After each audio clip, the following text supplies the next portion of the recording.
बात करते हैं उन महिलाओं की जो कि कोर्ट कचहरी मुकदमेबाजी में फंस गई हैं, उनको आगे का रास्ता समझ में नहीं आ रहा है। मेरे को पर्सनल रूप से बड़ा ही दुखद लगता है जब मैं किसी अच्छी पढ़ी लिखी महिला को कोर्ट कचहरी में परेशान होते हुए देखता हूँ। हम मानते हैं आपकी जो है हस्बैंड वाइफ डिस्प्यूट हो चुका है, मुकदमेबाजी शुरू होने वाली है, लिटिगेशन शुरू हो चुका है। आपको क्या करना है? देखिए, आपके लिटिगेशन का फ्यूचर क्या होगा, आप जीतेंगी हारेंगी, पैसा मिलेगा, क्या होगा, ये केवल एक बात से डिसाइड हो सकता है और ये आप अच्छे से जानती हैं। वो बात क्या है? वो बात केवल इतनी सी बात है कि आपके हस्बैंड को आपसे ज़्यादा दुनिया में कोई नहीं जानता। You slapped naked with that guy. बस ये एक फ्रेज है जो आपकी जीत की कुंजी है। उसकी कमज़ोरियाँ, उसकी जो पावर है, वो सब कुछ आपको पता है। भले ही आप जब भी मायके में जाती हैं आपको पूरा पंप अप किया जाता है, आपको बताया जाता है कि हम मुकदमे कर देंगे, ये सारी बातें कर देंगे, लेकिन आपको ये बात पता होनी चाहिए कि जो सामने अगर मैं फ़ाइट करने जा रही हूँ तो मेरा अपोनेंट किस प्रकार का है और आप उसको अच्छे से जानते हैं। दूसरी बात, कुछ रेड फ्लैग्स होते हैं, कुछ वर्ड्स जो मैं कॉमनली सुनता हूँ, उनको आप गांठ बांध लीजिए कि अगर मेरे से कोई भी ये शब्द कह रहा है तो उससे मुझे आगे बात नहीं करनी, चाहे वो मेरा परिवार वाला हो, चाहे वो मेरे वकील साहब, कोई भी हो। वो शब्द क्या क्या है?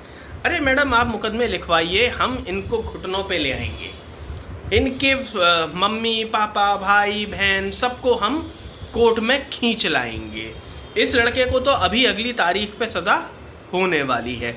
तो इस तरह की बातें अगर आप सुन रही हैं तो समझ जाइए कि आपका लंबा कटने वाला है। अच्छा, अब आगे करना क्या है? मान लीजिए आप फंस गई हैं और मैं ये मान के चलता हूँ कि हर औरत को कहीं ना कहीं, जो भी लिटिगेशन में फंसी है, एक बार ये थॉट ज़रूर आता है कि ये मैंने गलत कर दिया। लेकिन क्योंकि वो, ये मैंने हमेशा कहा है, एक तरीके की दलदल है जहाँ पे आप फंस गए हैं और आप जितना हाथ पैर मारेंगे उतना ही अंदर धंसते चले जाएंगे। तो आपको करना क्या है? चलिए, आप फंस चुके हैं, आपको अपनी गलती भी रियलाइज़ हो गई है, या ये थॉट आपके दिमाग में एटलीस्ट आ रहा है। आपके लिए जो सरकार एक बहुत बड़ा काम करती है, मैं कहता हूँ महिलाओं के लिए तो ये वरदान है, वो है एडियास सिस्टम, या फिर जिसको हम बोलते हैं मीडिएशन सिस्टम।